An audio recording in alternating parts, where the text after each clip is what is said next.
Jangan lupa subscribe ya, like, comment, and share.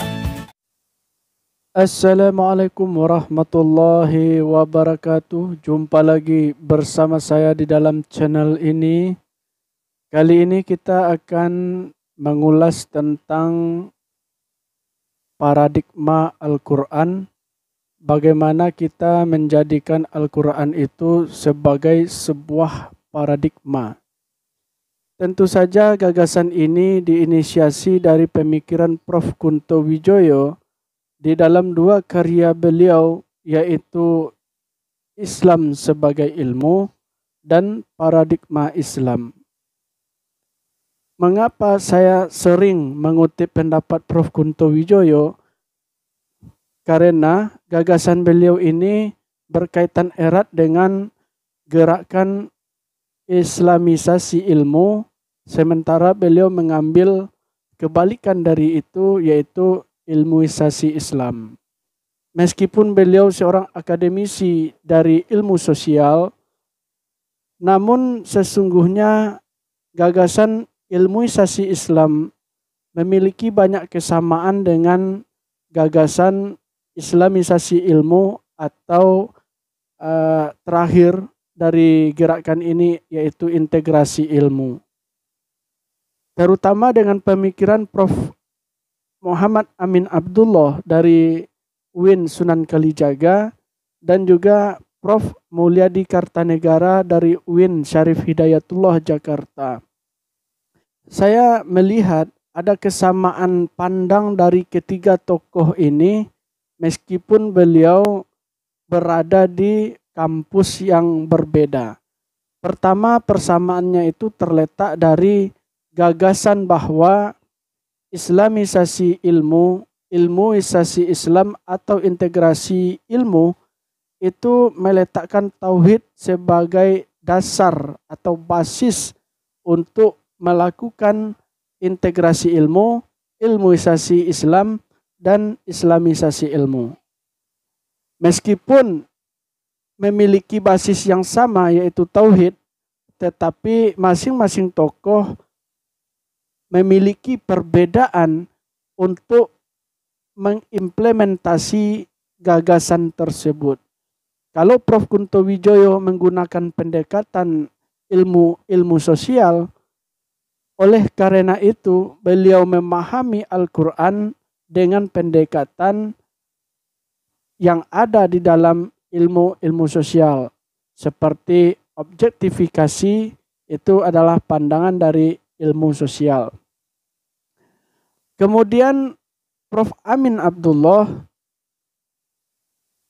lebih menekankan kepada dialog tiga dimensi, yaitu dimensi tekstual atau nas, hadara an-nas, kemudian dimensi hadara al-ilmi, yaitu dimensi ilmu kealaman atau sains, kemudian dimensi ketiga hadara al-falasafah, yaitu dimensi kefilsafatan. Ini selalu berdialog tiga dimensi ini.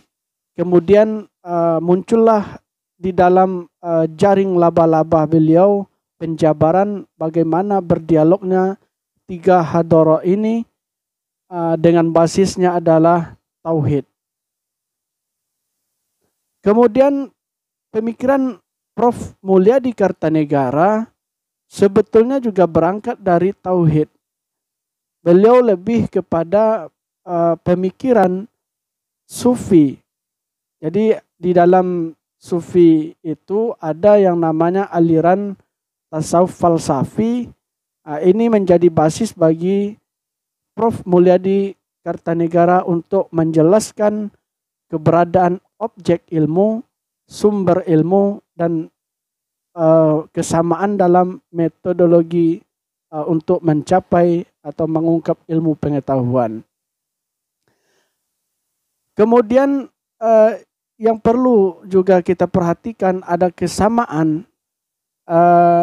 yaitu menjadikan alam semesta ini, baik manusia maupun makrokosmos, itu sebagai tanda-tanda keberadaan dari tauhid tadi.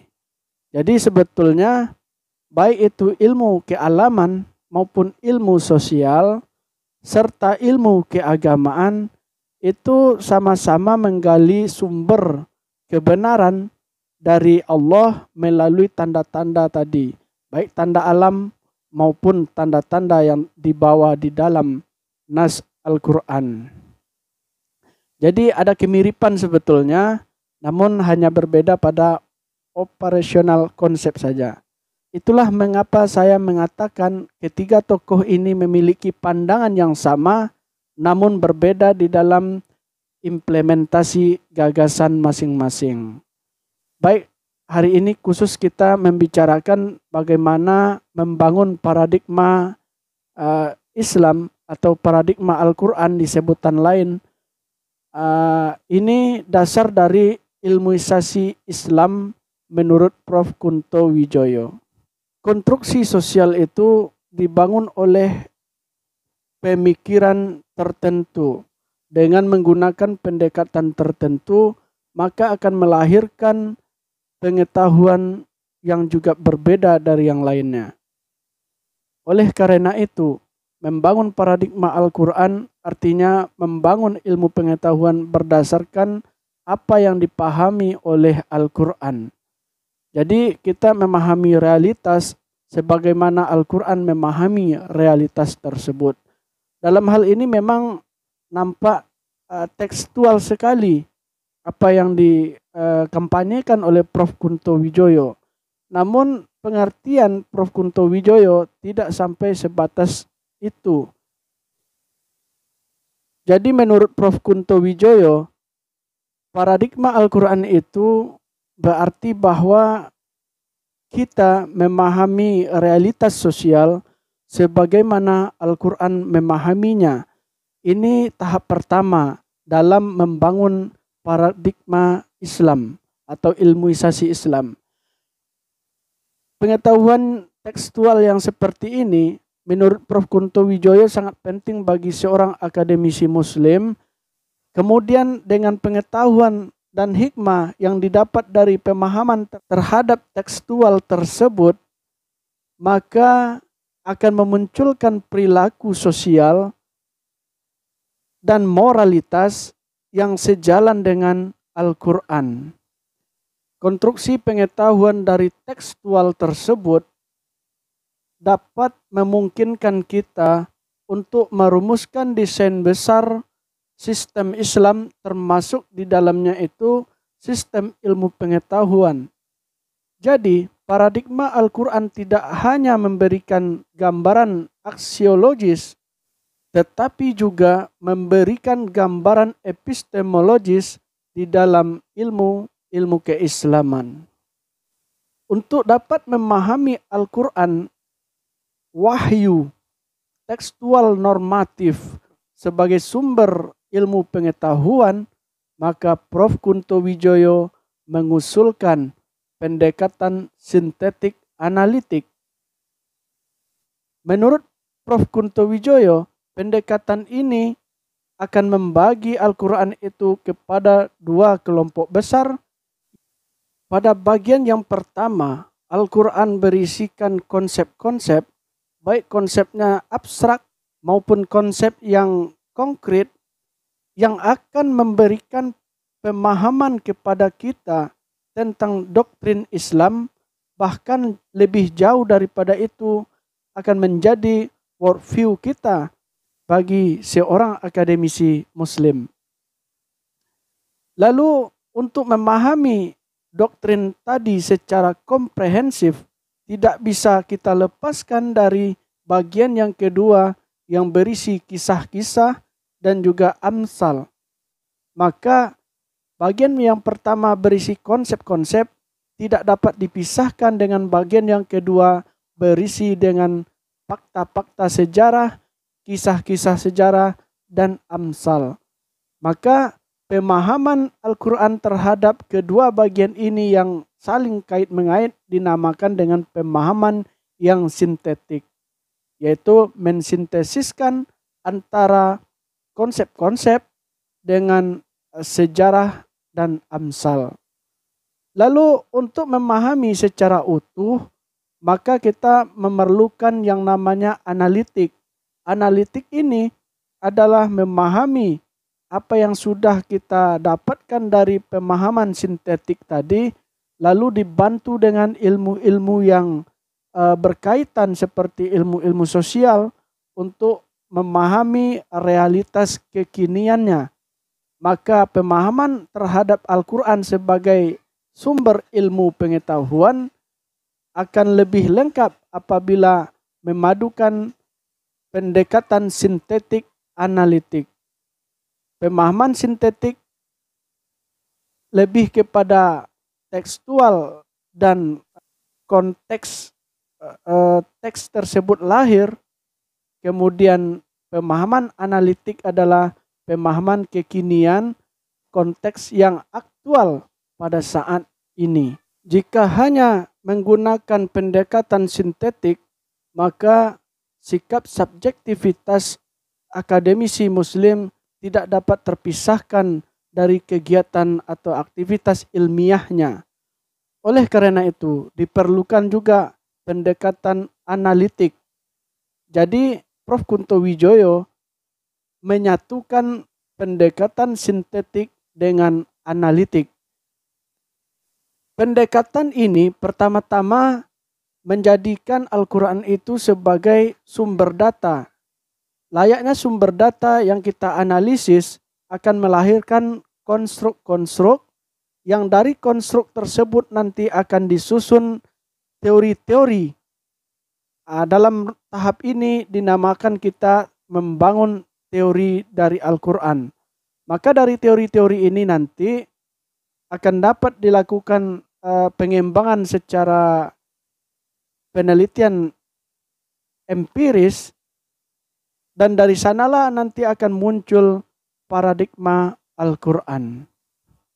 Untuk membangun paradigma Al-Quran, maka konstruk-konstruk yang lahir dari pemahaman terhadap ayat-ayat Al-Quran menjadi unsur paling utama di dalam paradigma Al-Quran. Hal ini adalah wajar ketika kita menjadikan wahyu tekstual dan Al-Quran sebagai sumber utama ilmu pengetahuan keislaman. Berbeda dengan apa yang berkembang di tradisi keilmuan barat, baik rasionalisme maupun empirikalisme, itu tradisi yang saling bertolak belakang. Sementara di dalam Islam tentu saja pengetahuan dari wahyu transendental menjadi patokan paling utama. Baru setelah itu diikuti dengan rasionalisme dan empirikalisme. Namun tidak semua pengetahuan wahyu itu mampu manusia untuk menguji secara empiris, tetapi untuk menalar secara rasional bagi orang-orang tertentu yang terbuka akalnya akan mampu memahami maksud-maksud yang diinginkan oleh Al-Quran tersebut. Tetapi bukan berarti konstruk yang dibangun dari wahyu itu tidak dapat diobservasi. Barangkali untuk pembuktiannya tidak bisa pada suatu zaman, mungkin di zaman yang lain akan dapat pesan-pesan Al-Quran itu dibuktikan. Karena sesungguhnya unsur transendental di dalam Al-Quran bukan berarti Al-Quran itu gaib dari kehidupan manusia. Tetapi bagi Prof. Kunto Wijoyo bahwa Al-Quran memiliki makna yang sangat luas, bahkan sampai kepada kehidupan di masa yang akan datang, yang di luar jangkauan manusia. Inilah makna transendental yang beliau gagas oleh Prof. Kunto Wijoyo.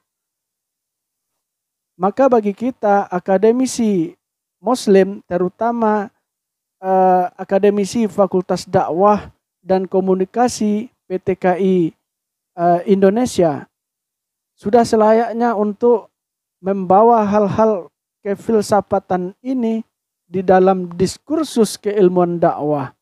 Bangunan filosofisnya harus lebih kuat.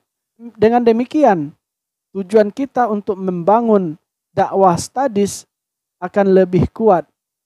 Demikianlah penjelasan singkat ini, semoga bermanfaat bagi kita bersama. Assalamualaikum warahmatullahi wabarakatuh.